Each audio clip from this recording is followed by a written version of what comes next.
കണ്ണുനീരിനും ചിരിക്കാനറിയാം, കഥനം മറക്കാൻ. പ്രിയപ്പെട്ടവരെ, ഈശോമിശിഹായ്ക്ക് സ്തുതിയായിരിക്കട്ടെ. നിങ്ങൾ വിചാരിക്കരുത് എന്തായാലും സ്മിസ്റ്റ് ഇതൊക്കെ വെച്ചിട്ട് നടക്കണേന്ന്. ഞാനൊരു പ്രധാനപ്പെട്ട കാര്യം പറയാൻ വേണ്ടിയിട്ടാണ്.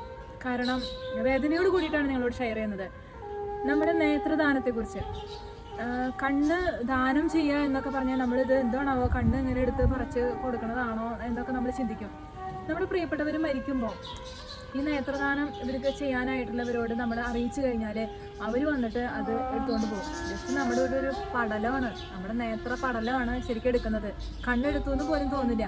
ഞാൻ ഇതിൻ്റെ ഒരു അനുഭവം പറയാണ്. എൻ്റെ അപ്പച്ചൻ മരിച്ചപ്പോൾ പെട്ടെന്ന് ഇവർ ചോദിച്ചു, സിസ്റ്ററെ ഇങ്ങനെ അപ്പച്ചൻ്റെ ഇത് തരുമെന്ന്. അപ്പച്ചൻ്റെ കണ്ണ് നല്ല കണ്ണായിരുന്നു, കണ്ണാടി ഒന്നും ഇതുവരെ വെച്ചിട്ടില്ല. അപ്പം നല്ല കണ്ണാണ്. അങ്ങനെ നല്ല കണ്ണുള്ളവരുടെ നേത്രപടലം എടുത്ത് എത്രയോ മക്കൾക്ക് ഉപകാരമായി തീരുകയാണത്. എത്ര പേരാണ് കണ്ണില്ലാതെയൊക്കെ വിഷമിച്ചുകൊണ്ട് നടക്കുന്നത്. ആ ഒരു എക്സ്പീരിയൻസ് നമുക്ക് നമ്മൾ കണ്ണടച്ചൊന്ന് നടന്നു നോക്കുമ്പോൾ നമുക്ക് മനസ്സിലാവും. നമ്മുടെ ബന്ധുക്കളോ പ്രിയപ്പെട്ടവർ ആരെങ്കിലുമൊക്കെ മരിക്കുമ്പോൾ ഇത് കൊടുക്കാനായിട്ടുള്ള ഒരു മനസ്സ് നമുക്കുണ്ടാകട്ടെ.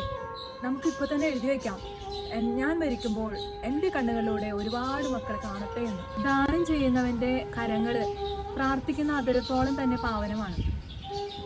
നമ്മുടെയൊക്കെ പ്രിയപ്പെട്ടവർ മരിക്കുമ്പോൾ ആ മരണസമയത്ത് പോലും ദാനം ചെയ്യാൻ, അതായത് നമുക്കുള്ളത് ദാനം ചെയ്യാനായിട്ട് നമ്മൾ ശ്രമിക്കുമ്പോൾ നമ്മുടെ പാപമൊക്കെ അങ്ങനെ അലിഞ്ഞില്ലാതാകണം.